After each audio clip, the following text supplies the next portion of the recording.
ফের ঘটল ভয়াবহ ট্রেন দুর্ঘটনা। এবার এক্সপ্রেস ট্রেনে লাগলো ভয়াবহ আগুন।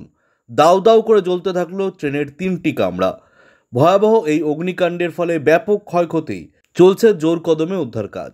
তবে ভয়াবহ এই ট্রেন দুর্ঘটনাটি কখন ঘটেছে, কোথায় ঘটেছে, এই দুর্ঘটনায় কতজন আহত এবং কতজন নিহত হয়েছেন, কি জানা যাচ্ছে এই মুহূর্তে জানবেন সম্পূর্ণ বিস্তারিত ভিডিওতে। তাই অবশ্যই ভিডিওটি শেষ পর্যন্ত দেখবেন এবং আপনি আপনার জেলার নাম ভিডিওর কমেন্ট বক্সে কমেন্ট করে আমাদের জানিয়ে দেবেন।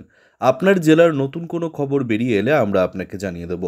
একটা ছোট্ট অনুরোধ আপনার কাছে, ভিডিওটিতে একটি লাইক করবেন এবং আপনি এই চ্যানেলটিতে নতুন হলে চ্যানেলটিকে সাবস্ক্রাইব করে পাশের বেল বাটনটি বাজিয়ে দেবেন পরবর্তী খবরগুলো সবার আগে দেখার জন্য। আবার ট্রেন দুর্ঘটনা।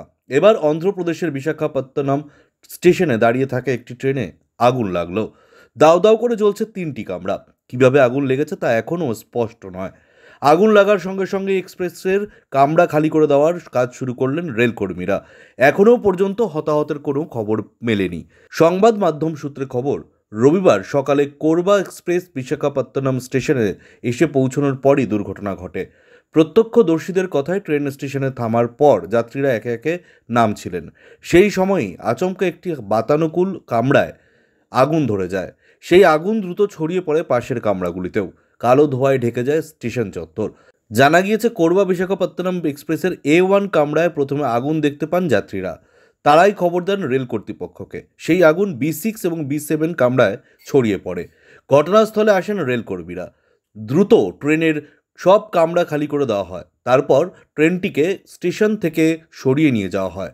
আগুন নেভানোর কাজ চলছে। ট্রেনটি কোরবা থেকে বিশাখাপত্তনমে আসে। তারপর সেখান থেকে ট্রেনটি তিরুপতি যাওয়ার কথা ছিল। বিশাখাপত্তনমে এক্সপ্রেসটি পৌঁছানোর পরই দুর্ঘটনা ঘটে। ফলে ট্রেনটি বাতিল করেছে রেল কর্তৃপক্ষ। যাত্রীদের অন্য একটি ট্রেনে চাপিয়ে তিরুপতি নিয়ে যাওয়া হবে।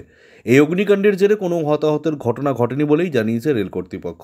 উল্লেখ্য, গত কয়েকদিনে একের পর এক ট্রেন দুর্ঘটনার ঘটনা প্রকাশ্যে এসেছে।